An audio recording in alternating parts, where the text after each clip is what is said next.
You're watching Kentuckiana's news channel, WHAS 11's Great Steamboat Race, Derby 119. And there you are, taking a look at the Great Steamboat Race. This is the 31st annual Great Steamboat Race. There you're looking at the Belle of Louisville, the Belle hugging the Indiana shore, and she is ahead. Last time we checked in, it was about one boat length from the Delta Queen. That was at the water tower, and of course they've got that all-important turn to go, so anything could happen. And for another look and a little bit more information on the Delta Queen, we take you live to Sky 11 and our Doug Prophet with more on that. Hello, Doug. Gary and Melissa, first let's give you an update on this race. Take a look down from Sky 11. Let's move the helicopter forward a little bit and show you how these boats are almost neck and neck, nose to nose. The Belle of Louisville at the bottom of your screen is running on the Indiana side. The Delta Queen up the top of your screen on the Kentucky side. And the Delta Queen has made substantial ground over the last, I'd say, half hour. Gabe Shingary says on the Delta Queen they may be trying hard, but I've watched these boats for 5 years from this vantage point now, and the Delta Queen is not trying hard whatsoever. All that smoke out of the Belle of Louisville means that is the boat really hustling right now. Well, on its way to Louisville, for the passengers, the scenery is the big show. The Delta Queen does not stop very much, and this year its closest stop to Louisville was Henderson, Kentucky. That's where we caught up with the boat running way behind due to these strong currents.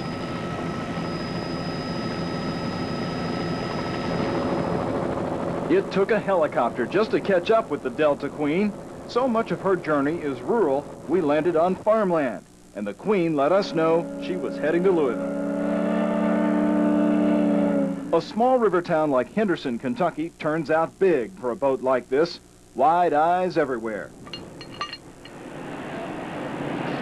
On board the boat, employees keep everything sparkling clean. The Queen is rich with history and details. Just look at the wood paneling and the chandeliers throughout. Piloting it all is veteran Captain Gabe Shingary. His first job, though, was on his competition. The Belle of Louisville was my first love as far as steamboats go. When I was a little kid, about 6 or 7 years old, I was as crazy as can be about the Belle of Louisville. Of course, it was the Avalon back in those days. So the Belle of Louisville has a very, very special place in my heart, no doubt about that. But I also like to remind the people of Louisville that it's no crime if they decide they want to root for the Delta Queen. This piece of equipment's used along with the radar for... It's all pleasing to the eye and great fun. But don't forget, these boats are big business. Just look at the revenues for the Delta Queen Steamboat Company. Last year, $15.8 million. The Belle of Louisville isn't shabby either. Revenues of $1.3 million.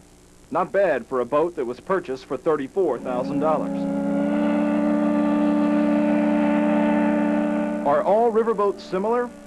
Well, the Queen is flying the Kentucky flag. Look at the engraving on this huge bell, made in Louisville. The captain, of course, got his first job on the bell.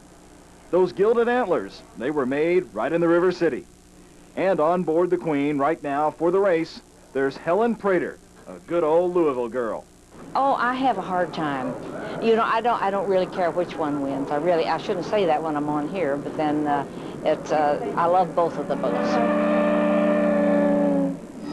All right, now let's give you another live update on this race. As you're looking at one of our ground cameras, I'd say we are about 25 minutes away from the turn as they head up towards 6 Mile Island. The Belle of Louisville still ahead, but barely. Right now you're looking live from the helicopter. Well, you know, the Delta Queen rolled into Louisville just this morning, but some at her arrival pointed out to us that for a city in the midst of a Derby festival, her greeting was anything but festive. Here's what we mean. The big boat pulled up to the 4th Street Wharf around 10 o'clock this morning. A small group of people representing the Louisville Visitors Bureau held signs. They also passed out literature about our city. But there was no Dixieland band, no balloons, no city or county officials. The local folks would like this to be much better. We like to have a place with telephones, with a lot of taxis, and we have a lot of information on saying how great a place Louisville is. You don't have half that, do you? No, not yet.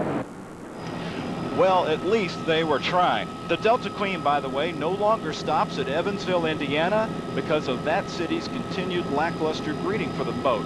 These boats, after all, are showcases. Taking a look again live from Sky 11, another update for you on the Great Steamboat Race. The Delta Queen now, we've crossed the river. the Delta Queen right there on the Kentucky side. We're about 25 minutes away from the turn. We'll bring it to you live from the helicopter. Gary, Melissa, back to you guys. All right, Doug, and with an escort of small boats, it would appear there, Doug. Looks like the Belle of Louisville is the one groaning from stem to stern right now, trying to keep that lead. We'll let you know if she holds on. Now, we do have some more news to tell you about throughout this next 2 hours. Coming up in our next half hour, we'll tell you about hundreds of jobs headed to Kentucky.